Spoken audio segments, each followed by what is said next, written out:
Coach Thomas is an athlete, and today I want to talk about one of the most underused pieces of equipment in the gym for the average gym goer, and that is the barbell. And I know the barbell conjures up images of powerlifters blue in the face, bleeding from the nose, but that's not the only time you should use a barbell. It's not for athletes, it's not just for professionals.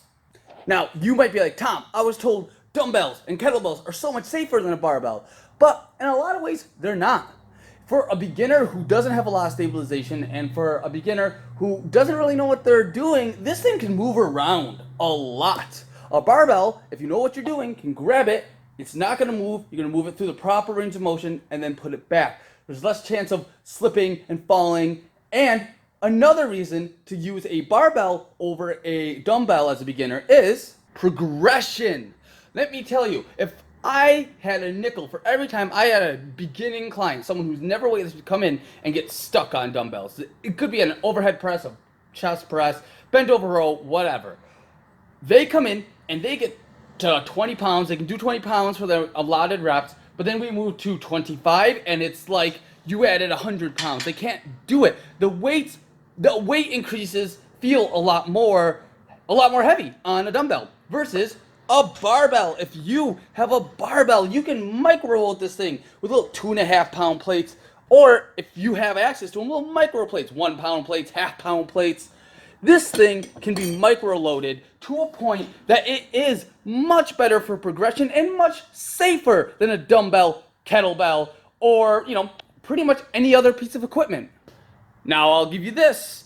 It requires a little bit of skill and a little bit of knowledge to actually use a barbell. But that's fine. It's okay to take something and learn a skill when you should be working out the rest of your life. If you are in a hurry, right? If you're in a hurry to get results as fast as possible and stop working out, you're already in the wrong mindset. So you might as well do something that's going to give you long-term sustainable progress like barbells. Get a trainer in your gym to show you how to do it properly. Just be sure they know what they're doing. A lot of trainers don't know what they're doing with barbells, which is why they're going to tell you things like they're unsafe and this and that. It's because they don't know what they're doing. They've never been taught, and they don't want to admit they don't know what they're doing.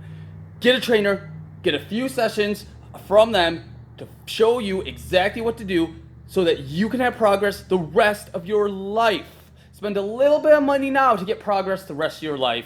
And that is my tip for you. Use barbells if you haven't started already. There's a ton of videos on YouTube on how to get started. And now you know one of the best pieces of equipment that is completely underused in the average gym.